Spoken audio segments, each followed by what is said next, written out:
My name's Scott. A lot of you might know me or might not know me as Skepsis, that's my stage name. I'm a music producer, DJ, musician from South London, a place called Beckenham, which is in Bromley, southeast London. I make music which is put under the genre, well, I call it bass music, but a lot of people call it bassline because it's a lot easier to sort of pigeonhole genres, just easy really. It's heavy, it's driving, gritty, and obviously not everyone's cup of tea, which I can appreciate. DJ Skepsis, it gets people going, and I just love feeding off that, and I always have done really. You know I got to get busy. You know you got to get with it. Growing up, I was listening to Pendulum, Prodigy.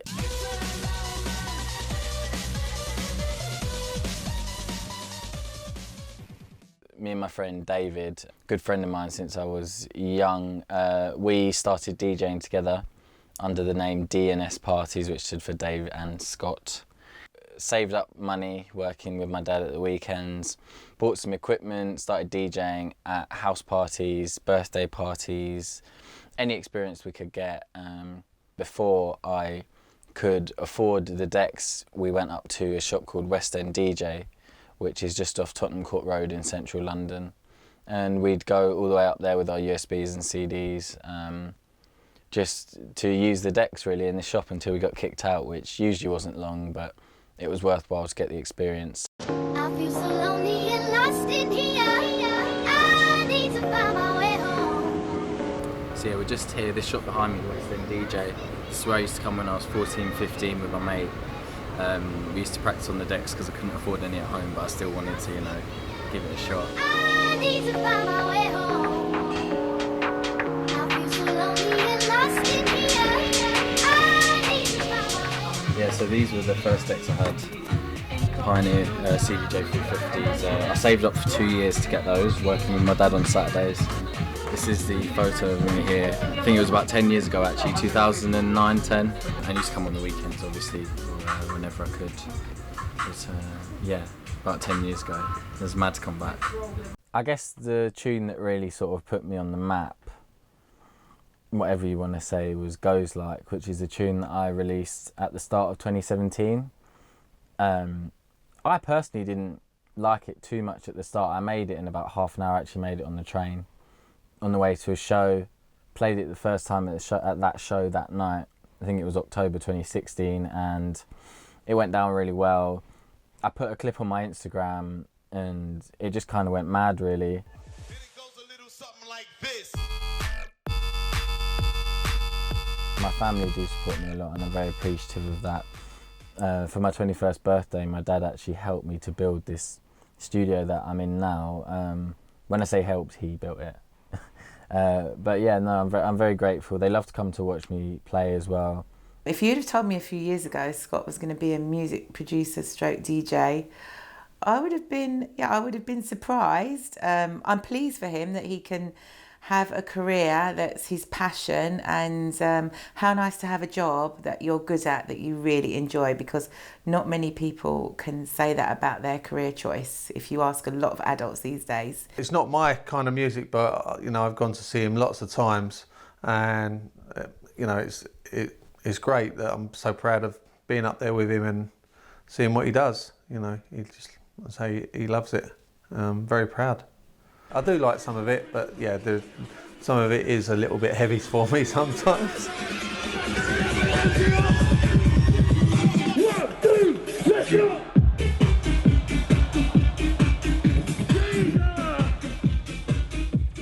I do a lot of my sets with Brucie, who is an MC rapper from Nottingham. He did rap battles online. All your music is shit from your fingers. Foot went viral on YouTube looking like a pagan, bro. I was a fan of Brucie before he knew who I was. I bet your mum looks like Pamphlet and your dad looks like Soul-Jitsu. I just feel when we're on a set together, we got more sort of chemistry, energy, because obviously I'm sort of behind the music and he's on the front of the stage. The journey with Brucie, actually, it's been quite a mad one. The first set I did with him was an event in 2016, Bassfest. I met him in the bus station because I got the coach all the way up from London. I took him to the set. He wasn't actually booked to perform, but I just brought him along and I gave him half my wages. So we went to do this set. There was about 30 people there. It was at 9 p.m. It was an early one. Hope you're enjoying the fact that DJ Skeptics, yeah? Brucie on mic. Fast forward to the end of this year, 2019, and we are off to tour Australia. Obviously, it's been a bit of a journey going up sort of crowd sizes and playing to that many people. It's a mad experience. You can barely see the sea of people. The biggest one I've done is 30,000 people. It was estimated Boomtown 2018 on the Sector 6 stage. My career's definitely taken me to some mad places in the world. I've been to Australia twice, New Zealand once, played in America twice. I was lucky enough to play at Coachella Festival in California. I've been out to Ibiza for 3 years in a row. I played there twice last year and I've got 3 dates this year. I've done 2 of them. 2 years ago I actually went to support another one of my friends who was DJing, Holy Goof, so I went as a punter. This year my face got put on a massive billboard outside Amnesia, which is the club I'm playing at. That was a crazy feeling. We went to see the billboard and it's enormous. And obviously to go from 2 years ago, going there on holiday, being in the crowd, and now my face is up there, yeah, it's a little bit mad. So we're just on the way to do a photo shoot. Haven't updated my promo photos for about 2 years, so should be good. You can count on me. Sleep on, man, you don't know about me. Hey, you can count on me. What's my name? It's I'm gonna stay at the top of my game, no pressure, mate. Heavy on the track, these man are looking featherweight. I'm trying to stack till my rainy days dry, but these man splash to look fly and can't elevate. See me fall off, fuck that, never me.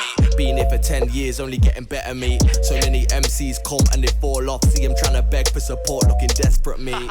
I never asked. We just took some photos, looked pretty sick. We're in Brixton, which is not far from my house. My supporters, my fans, like, I just want to say to anyone watching this who supports me, from the bottom of my heart, thank you, because I wouldn't be where I am without you. Like, you guys are the best. From birth, I've been a Skepsis fan. I was listening to Skepsis in the womb. There's even people with Skepsis tattoos. I think there's 3 now, maybe, or 4, which is pretty hard to get your head around. But yeah, obviously I really do appreciate that. All the people buying the merchandise, listening to the music, it's hard to believe sometimes. I mean, obviously, just like anyone else, I was just a kid who started in their room. I'm very grateful every day for that, and to anyone who follows me online, supports me in any way, thank you. Skepsis drops some mad rips, honestly.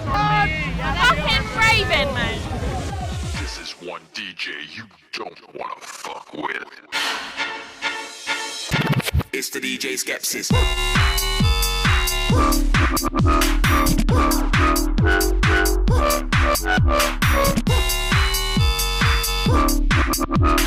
This is one DJ you don't wanna fuck with.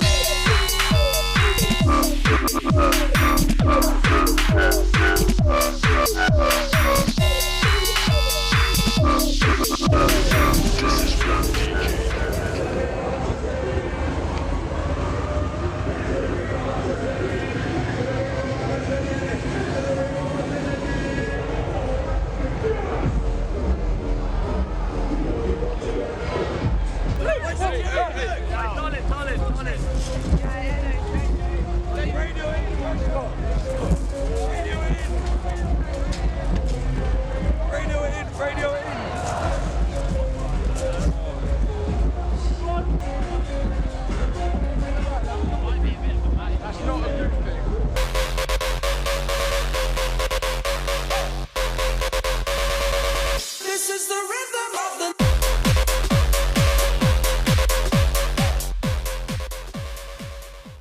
As glamorous as it might look, they're like anything really. There is downsides to this career, and obviously, straight away some people might be thinking, "Oh, he's got a dream job." We can't be saying that, but there definitely are downsides, especially as you sort of become a more established artist.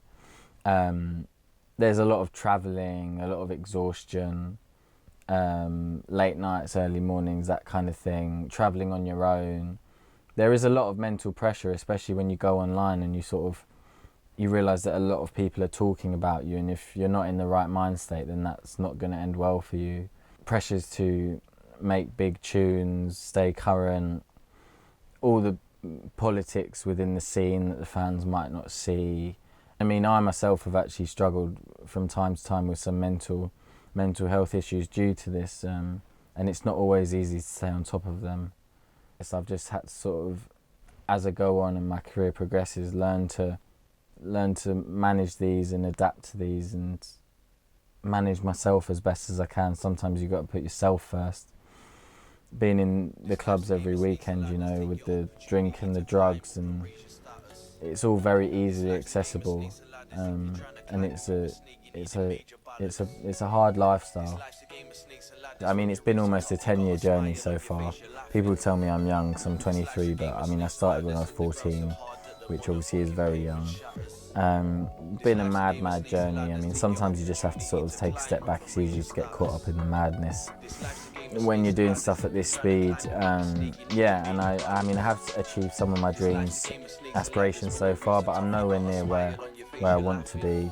And you just got to keep working, really. You've got to keep doing it for the right reasons. And obviously I'm very grateful every day that I get to do what I do, and that things sort of worked out the way they are, and I hope that they continue to do so, because I'll keep working and keep being grateful for these opportunities.